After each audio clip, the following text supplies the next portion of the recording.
I hold no man in higher esteem than the Dean of the Massachusetts Congressional Delegation, Congressman Joe Moakley.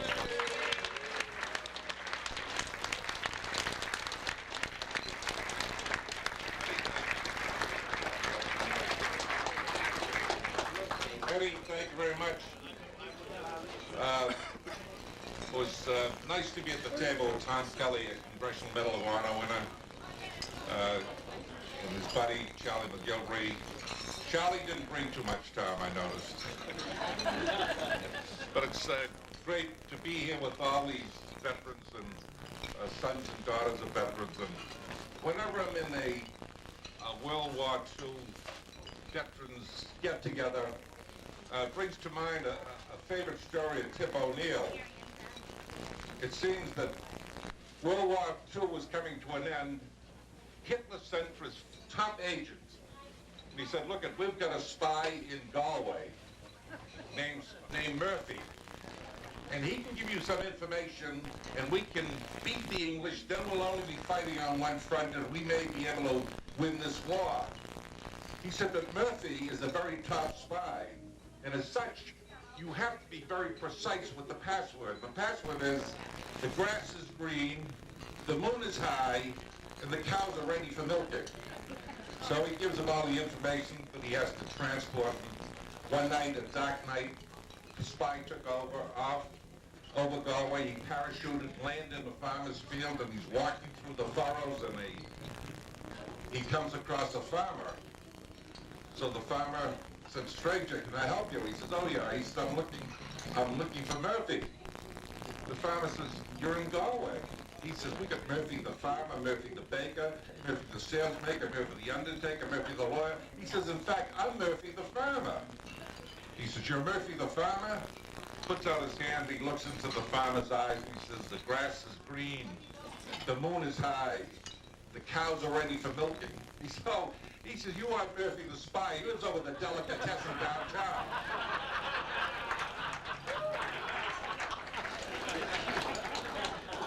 Now, I'm going to look a little awkward here because the lighting is a little off. I want to thank Eddie Sullivan for the foresight to put this great meeting together. It's been a long time coming, 50-odd years, and we've had memorials to other wars, and the World War II has been referred to by Tom Brokaw as the greatest generation, and of course it was. It's about time we're here.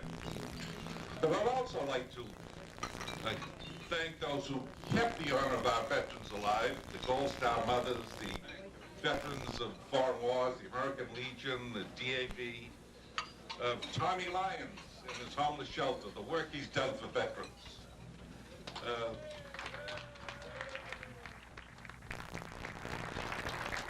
Our own Captain Eddie Sullivan on the World War II monuments. Irish tenor John McDermott, I don't know if you people know this, John McDermott goes all over the country free of charge, singing, free, because he loves the veterans so much. And all the others that have put their actions and their heart and soul into helping our nation's veterans. But today really is a great day to remind all of us what it means to be a citizen of the United States.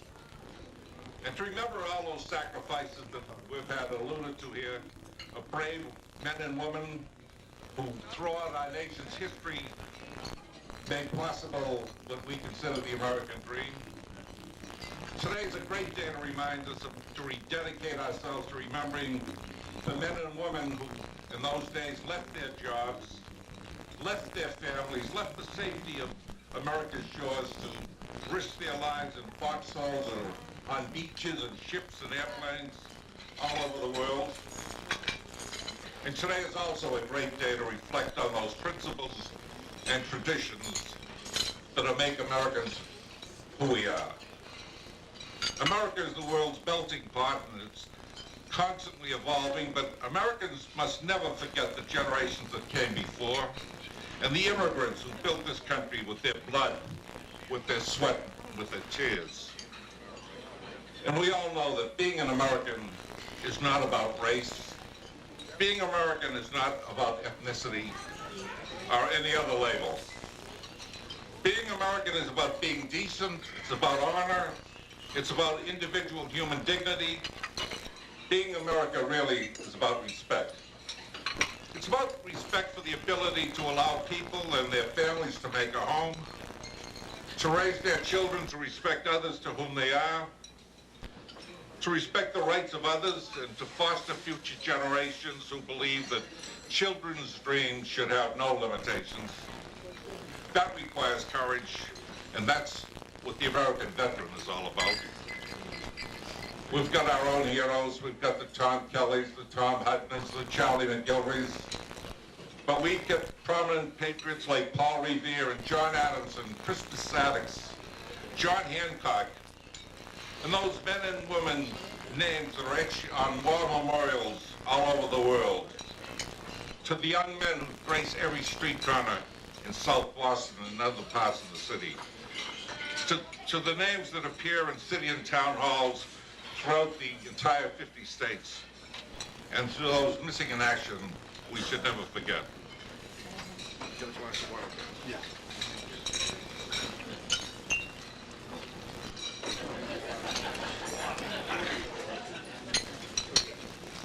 Each and every little white cross in Arlington National Cemetery, in Anzio, where the waters turned red with the blood of America's best during the invasion, and in national cemeteries all over the world, represent the passing of an American hero.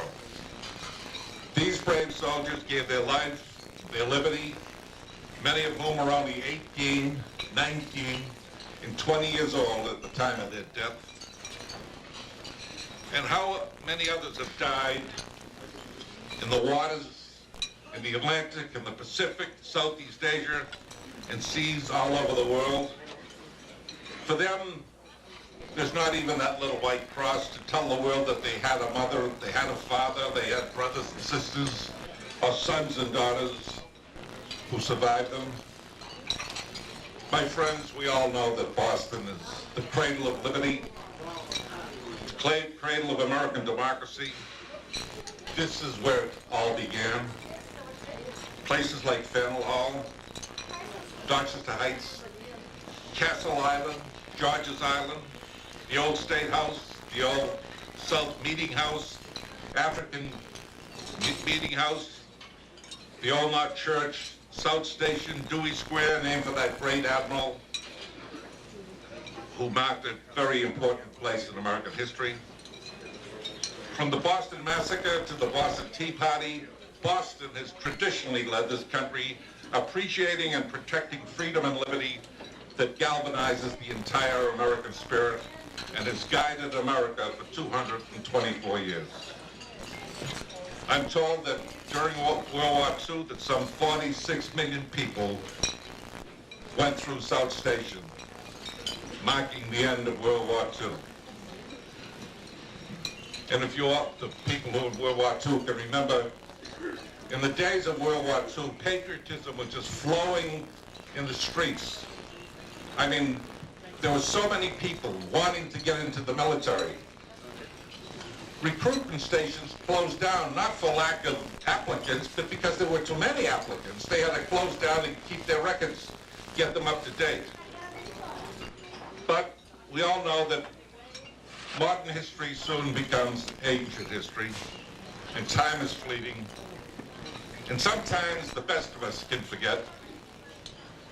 I remember some years ago, a friend of mine showing me a cartoon in a veterans magazine that showed a veteran swathed in bandages, legs and arms and pulleys and on traction, being visited by his wife, Mary.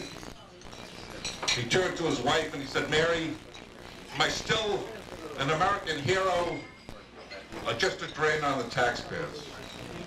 Well, veterans are never and shall never be a drain on the taxpayer. But I think it's a disgrace in this country of so much wealth that there are over 300,000 veterans who live on the street, closed out of that American dream for which they fought so bravely. It's a disgrace that over 1/3 of the entire homeless population are veterans of American armed services. We all know that America owes its existence to those brave men and women who served it. The United States of America, after all, rests on the shoulder of these brave men and women who serve and who have answered their country's call. All Americans from time to time need to be reminded of the sacrifice and the sense of honor that makes this country great, because part of being an American is about knowing your rights under the Constitution of this very incredible country. And that's why I support the American Legion, the DAV, the Gold Star Mothers, the VFW, and all these organizations that bring men, women, and children to every neighborhood across the nation to remind them of the veterans. And that's why I support the Korea and Vietnam memorials. That's why I support the National World War II Memorial. And that's why I support all those who animate America's history and bring our heroes back to life. And that's why I support the organizations that bring American heroes home to every man, woman, and child in every neighborhood in the United States. And that's why tonight I commend Captain Eddie Sullivan, his efforts, the Massachusetts National World War II Memorial Committee, the host of interfaith service committees, and our host for the dinner this evening, our friend Joe and Sal Tecci. And I thank all of you who have helped make history so real and helped make the American dream. Thank you very much. So before you go,